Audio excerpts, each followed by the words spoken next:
You know, hip-hop changing from positive to negative was not a consequence of history. It was not a circumstance of history. It was nothing that just happened on its own. It had nothing to do with the changing of the times. It had nothing to do with that. It had everything to do with the fact that there are people in this particular society who wants to see us exactly where we are. And we cannot let that point elude us. These are the facts. How do we know? 1967, Kerner Commission report on urban disorder. When black people said, yo, we're tired of this system. You know what I mean? The system is oppressing us. So we rebelled against the system. We burned things. We said, yo, we had enough.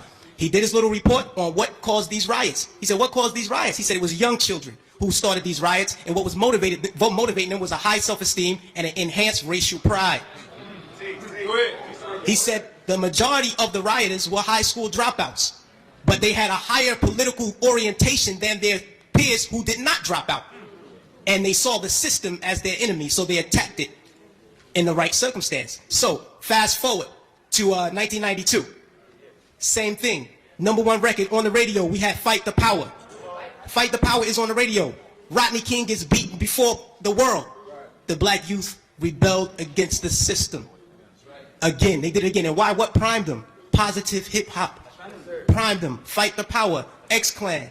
Brand Nubian. You had these groups out here who were pushing, who were politically orienting black kids in the right direction, giving them the proper prompters that they needed so that they can respond properly to oppression.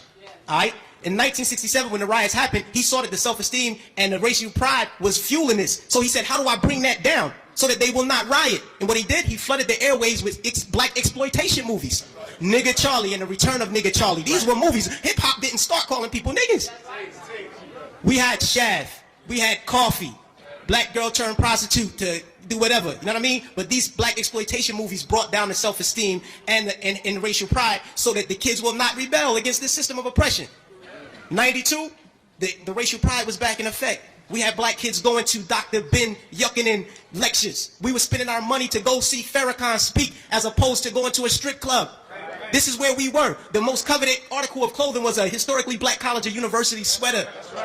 We were motivating children towards positive attitudes and lifestyles. And when Rodney King got the beating, heads responded properly. Fast forward to our day. Sean Bell is shot 50 times in the street in New York by police officers. #1 song on the radio, Like a Lollipop. Nobody do nothing. Nobody respond to nothing. Trust me, trust me. Just like the brother, I believe it was JT, the bigger figure, who said that the label executives came to him and said, yo brother, we need you talking about guns and whores.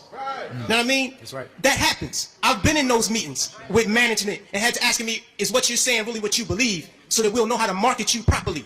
You know what I mean? This happens. Young Buck on his album, he has a song on his album that talks about police terrorism. The label said absolutely not. Jimmy Iovine said absolutely not. You cannot put that record on the album because it might create an atmosphere that might put police officers' lives in danger. Right. So they took the record off, but they let him keep the other 14 songs on the album that talked about killing black youth.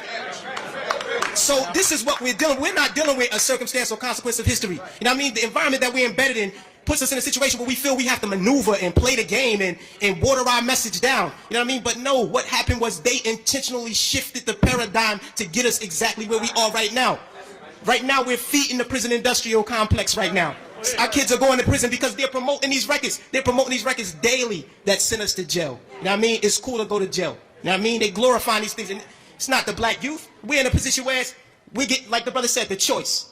You know, he said, yo, I chose the positive. So I didn't do it. But every youth is not going to take that route. I know. I come from the projects. Grew up in the projects all my life. You know what I mean? And we're not turning down $500,000 to say nigga. We're not going to do it because we won't turn down $200 to take a package of crack from one corner to the next. You know what I mean? We live in a state of poverty and want of all things. So it's hard for us to make that. Our judgment is clouded. And they knew that the judgment would be even more clouded if they took groups like X-Clan off the radio.